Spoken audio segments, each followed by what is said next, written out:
Hey, thanks for watching our video here. I'm Fox 23 Sports Director Nathan Thompson, along with the Tulsa World's Barry Lewis, and we get to talk high school football yet again, and our top 5 matchups that were in the Tulsa World, your column on Tuesday.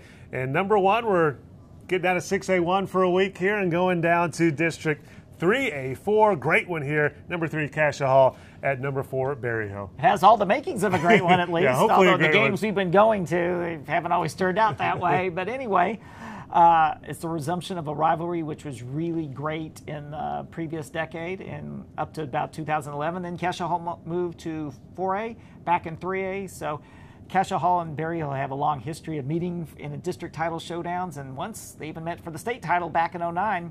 So this is another great matchup between these two teams. And another thing that's great about the matchup is that these coaches know each other. I mean, these coaches go all the way back to Pat Harper for Berryhill, Joe Medina, Cascia Hall.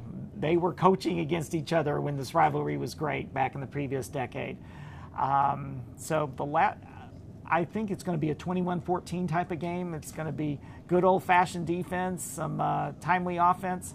I can't wait. Yeah, it should be a good one. You're going to be out there covering the game. It's our Fox 23 game of the week, so we'll be live out there as well. And back up to the largest class for game number 2. This is one of those that could have easily been the top game. Broken Arrow at Edmond Santa Fe. Both teams undefeated. Broken Arrow number 1, Edmond Santa Fe number 4. On paper, this is one of those games that looks like a great one, but we've seen this before with East Side, West Side matchups where it doesn't turn out so great. Yeah, we saw it twice last week when Broken Arrow and Union sent West apparent contenders and made them look like pretenders.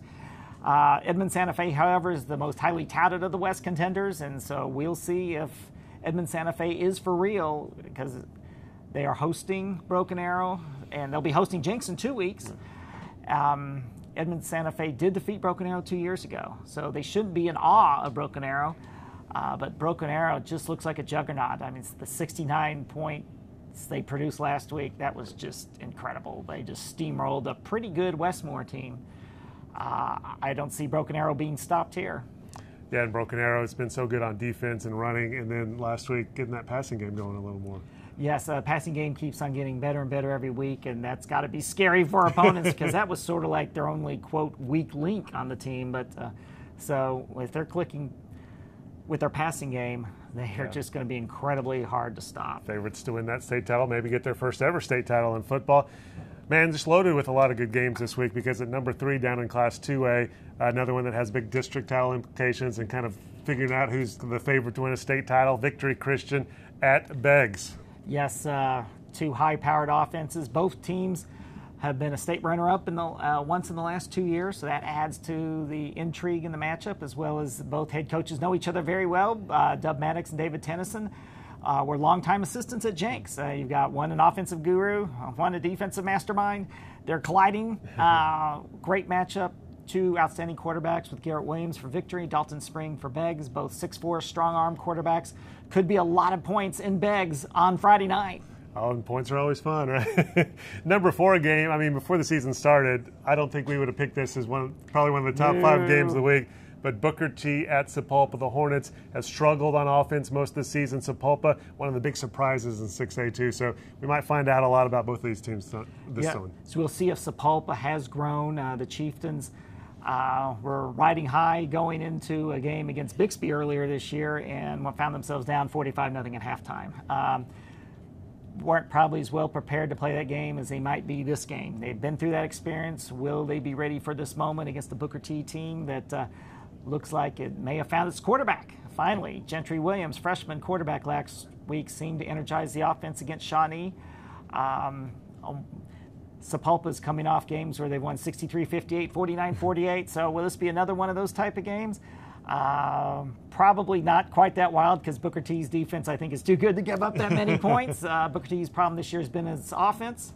I think Booker T will win, but from a Sapulpa standpoint, if they can keep it close, I think that would be such a big confidence booster for the Chieftains. Yeah, it definitely should be a good one there, at least a very interesting one where we figure out a lot of things about both of those teams. And wrapping up your top 5, Stillwater at Lawton High in another Class 6A2 game. Yes, again, it's like Victory and Beggs. Look for a lot of points there. The Stillwater, what a passing combination of Gunnar Gundy and Anthony Bland. And Lawton's got one of the best running backs in the state. So Should be a great 6A2 matchup on Friday in Lawton. Man, on paper here, got a lot of good matchups this week. Hopefully they live up to that, and we have some close games and some exciting games. And just to tease what we'll be covering today, make sure you pick up a Tulsa World on Friday for a preview of all that night's action. And then, of course, on Saturday, all the great coverage that you guys will be doing. You'll be writing the Cascia Hall Berryhill game, of course.